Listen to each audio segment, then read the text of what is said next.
नमस्कार दोस्तों। आपका स्वागत है कहानी वर्ल्ड यूट्यूब चैनल में, जहां हर कहानी सिर्फ एक कथा नहीं बल्कि जीवन का आईना होती है। क्या मनुष्य अपना भाग्य स्वयं लिख सकता है, या वह केवल एक पात्र है उस कथा का जिसकी कलम विधाता के हाथों में है?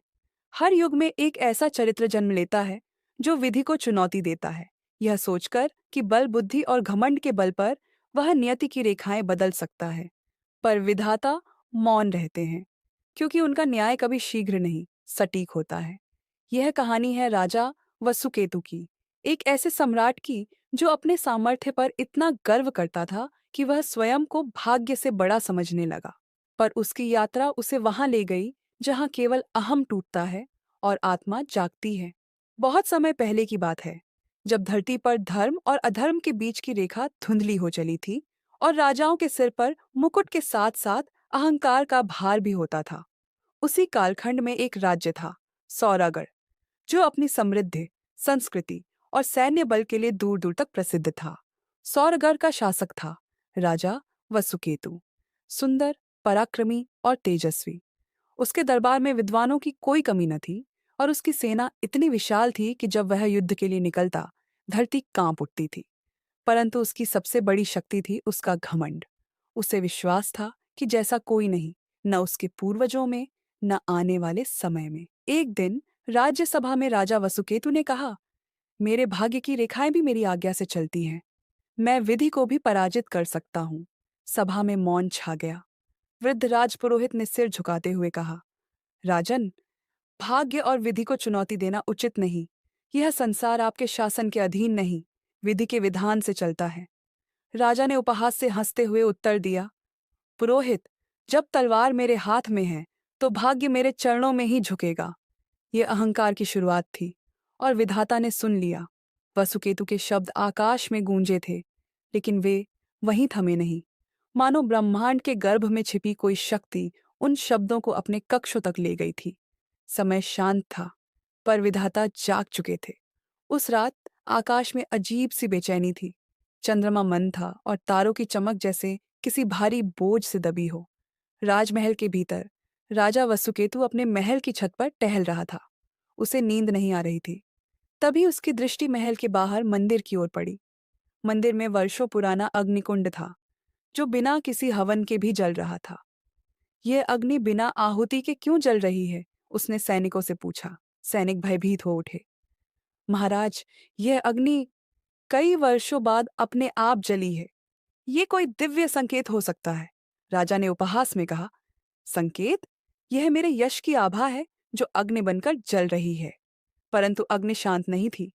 वह हर रात जलती और हर सुबह मंदिर का पुजारी एक नई भविष्यवाणी करता। सिंहासन पर बैठा है जो, वह जरूर गिरेगा। भाग्य को जिसने ललकारा है, विधाता उससे नाता तोड़ेगा, और जिस दिन वह टूटेगा उसी दिन वह जन्म लेगा जो सत्य में महान होगा। राजा हंसता रहा, पर उसके अंतर मन में एक हलचल थी। राजकाज में कुछ असामान्य होने लगा। फसलें मुरझाने लगीं, नदियां सूखने लगीं और पड़ोसी राज्यों में विद्रोह के स्वर गूंजने लगे। पुरोहित ने फिर चेताया, राजन, यह समय आत्मचिंतन का है। आपके शब्दों ने ब्रह्मांड की व्यवस्था को छेड़ा है। अभी भी समय है, विनम्र बन जाइए। परंतु वसुकेतु ने गर्व से कहा, मैं राजा हूं। विधि मेरी इच्छा से नहीं, मेरी शक्ति से चलेगी। और तभी विधाता ने पहला प्रहार किया।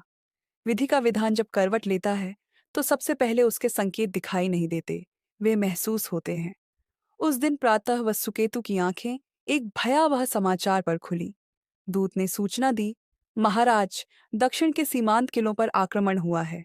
शत्रु, जिसका कोई नाम तक नहीं जानता, एक के बाद एक हमारे दुर्गों को नष्ट कर रहा है। कौन है वो? राजा गरजा। वह स्वयं को कालसेन कहता है, महाराज, दूत बोला। उसकी सेना मानो छाया से बनी हो, और वह स्वयं अग्नि की तरह जलता है। हमारे सैनिक कहते हैं वह मृत्यु का दूत है। राजा क्रोधित हुआ। कोई मृत्यु का दूत नहीं, मैं हूं सौरगढ़ का राजा। मेरे आदेश से ही जीवन और मृत्यु तय होती है। पर विधाता ने अपनी चाल चल दी थी। राजा ने तुरंत युद्ध की तैयारी की। उसकी विशाल सेना, उसकी अश्वशक्ति और उसकी सैन्य रणनीति सदियों से अद्वितीय थी। किंतु इस बार कुछ बदला हुआ था। युद्ध भूमि में राजा का विश्वास पहली बार डगमगाया। कालसेन की सेना अंधकार से प्रकट होती, हमला करती और अदृश्य हो जाती। राजसी योद्धा भ्रमित हो उठे। न तो उनके अस्त्र काम कर रहे थे, न ही कवच उन्हें बचा पा रहे थे। राजा स्वयं रणभूमि में उतरा। उसने कालसेन को ललकारा, अगर तू मृत्यु का दूत है तो मैं विधाता का उत्तराधिकारी हूं। सामने आ। अचानक गगन में एक गर्जना हुई, बादलों से बिजली टूटी और राजा का रथ चकनाचूर हो गया। राजा जिंदा था, पर वह पहली बार घायल हुआ, न केवल शरीर से बल्कि अपने घमंड से भी। रणभूमि में उसके चारों ओर केवल पराजय थी। पहली बार राजा वसुकेतु ने आकाश की ओर देखा और उसकी आंखों में प्रश्न था, क्या वास्तव में भाग्य मुझसे अधिक शक्तिशाली है? रक्त से लथपथ स्वर्णाभ मुकुट की चमक धूल से ढकी, और आंखों में पहले बार संशय। यही थी उस दिन की वसुकेतु की दशा। रणभूमि से लौटते समय वह चुप था। उसकी सेना आधी रह गई थी और जो बचे थे उनमें भी विश्वास का दीपक बुझने को था। राजमहल पहुंचा तो राजसभा की शांति असह्य हो गई। पुरोहित ने धीरे से कहा, राजन, अब भी समय है। अहंकार त्यागी, स्वयं को विधि के आगे समर्पित कीजिए। वसुकेतु ने पहली बार उत्तर नहीं दिया। उसने केवल सिर झुका लिया। पर यह समर्पण नहीं था, यह केवल थकावट थी। रात्रि को महल के भीतर अंधकार गहरा था। राजा अपने सिंहासन कक्ष में अकेला बैठा था। दीवारों पर चित्र थे, उनके पूर्वजों के, विजयों के, स्वर्ण युगों के। पर आज वे चित्र भी जैसे उसे ताने मार रहे थे। उसी समय एक स्वप्न आया। स्वप्न में वह एक निर्जन वन में था। उसके हाथों में तलवार थी, पर वह जंग खाई हुई थी। सामने एक वृद्ध साधु खड़ा था, जिसकी आंखों में अग्नि थी। साधु बोला, राजन, तुमने विधि को ललकारा, पर विधाता न तो प्रतिशोध लेते हैं, न दया करते हैं। वे केवल दर्प को मिटाते हैं जो तुम्हारे भीतर है। जब तक वह जलता रहेगा, तुम्हारी विजय राख होगी। राजा ने कहा, मैंने केवल अपने भाग्य को बदलना चाहा। साधु ने उत्तर दिया, जो बदलना चाहता है उसे पहले स्वयं बदलना पड़ता है। स्वप्न टूटा। राजा के ललाट पर पसीना था। वह पहली बार भीतर से कांपा। सवेरा हुआ, पर सूरज में वो तेज न था। जैसे सौर गढ़ के वैभव के साथ साथ प्रकृति भी अपने रंग खोती जा रही थी। परंतु उस दिन महल के भीतर एक और परिवर्तन हो रहा था। राजा वसुकेतु के भीतर वह शांत था। कोई आदेश नहीं, कोई क्रोध नहीं। न दरबार में गया, न मंत्रियों को बुलाया, केवल अकेला रहा। और पहली बार सोचा। बाल्यकाल की स्मृतियां लौट आईं, जब उसके पिता राजा इंद्रकेतु उसे सिखाया करते थे कि राजा वही जो प्रजा के लिए झुके और विधि की मर्यादा में रहे। पर वह तो बचपन से ही मानता आया था कि वह विधाता से अलग है। उसे विशेष समझा गया था, एक भविष्यवाणी के कारण। जिस दिन सूर्य स्वयं छिप जाएगा, उस दिन यह बालक राज्य के सिंहासन पर बैठेगा और उसका नाम युगों तक गूंजेगा। और सचमुच वसुकेतु के जन्मदिन पर सूर्य ग्रहण लगा था। तभी से उसके भीतर यह विश्वास गड़ गया था कि वह भाग्य से परे है। पर अब वह भविष्यवाणी भी भ्रम लग रही थी। उसी दिन राजा ने अपना राजसी वस्त्र त्यागा। वह साधारण वेश में नगर भ्रमण को निकला। पहली बार उसने अपनी प्रजा की आंखों में निराशा देखी, जिसे वह पहले कभी देख नहीं पाया था या देखना नहीं चाहता था। एक वृद्ध महिला मंदिर के बाहर बैठी थी। राजा को पहचान कर बोली, महाराज, भाग्य से मत लड़ो, उसे समझो। विधाता हमें दुख नहीं देते, वे केवल हमारी आंखें खोलते हैं। उसके शब्दों ने राजा की आत्मा को जैसे चीर दिया। वसुकेतु रात को पुनः उसी मंदिर में पहुंचा जहां बिना आहुति के अग्नि जलती थी। और इस बार वह अग्नि उसकी आंखों से मिलती प्रतीत हुई। वह भूमि पर बैठ गया, आंखें मूंद ली और पहली बार प्रार्थना की। मंदिर की भूमि पर बैठा राजा वसुकेतु अब वह नहीं रहा जो कल था। न तो उसके सिर पर मुकुट था, न हृदय में घमंड। पहली बार वह एक मनुष्य बनकर बैठा था, जिसने विधि को नहीं ललकारा, बल्कि समझने का प्रयास किया। अग्नि की लपटें मंद थीं, लेकिन उसके भीतर एक नई रोशनी जल रही थी। रात्रि में जब वह उठा, तो उसे लगा जैसे उसके भीतर कोई जन्म ले चुका हो, एक नया दृष्टिकोण, एक नई चेतना। अगली सुबह उसने राज्यसभा बुलाई। सभा में उसके पुराने मंत्री, सेनापति और राजपुरोहित उपस्थित थे।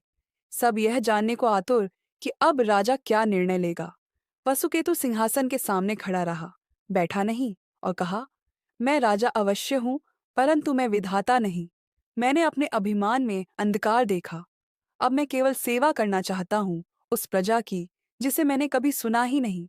अब मैं राज्य नहीं, धर्म से चलूंगा। सभा स्तब्ध थी। राजपुरोहित की आंखें भर आईं। राजा ने अगले कई सप्ताहों तक युद्ध, विस्तार और राजनीति से स्वयं को दूर रखा। वह साधु संतों से मिलने लगा, प्रजाजनों से संवाद करने लगा और विशेष रूप से मौन साधना करने लगा। उसका रथ अब नगर की गलियों में धीमी गति से चलता। वह बच्चों के साथ बैठता, वृद्धों की सेवा करता और किसानों के खेतों में काम भी करता। लोगों ने राजा को पहली बार अपना महसूस किया और यही वह क्षण था जब विधाता फिर मुस्कुराए। सपनों में वह वृद्ध साधु पुनः प्रकट हुआ। अब तू स्वयं को पहचान चुका है। यही तेरा पुनर्जन्म है वसुकेतु। अब तू भाग्य के विरुद्ध नहीं, भाग्य के साथ चलेगा और यही तुझे यशस्वी बनाएगा। किंतु अब नहीं राजा के रूप में, बल्कि एक महापुरुष के रूप में। राजा वसुकेतु अब पहले जैसे नहीं थे। अब वह राजमुकुट के बोझ से नहीं, बल्कि कर्तव्य की भावना से चलते थे।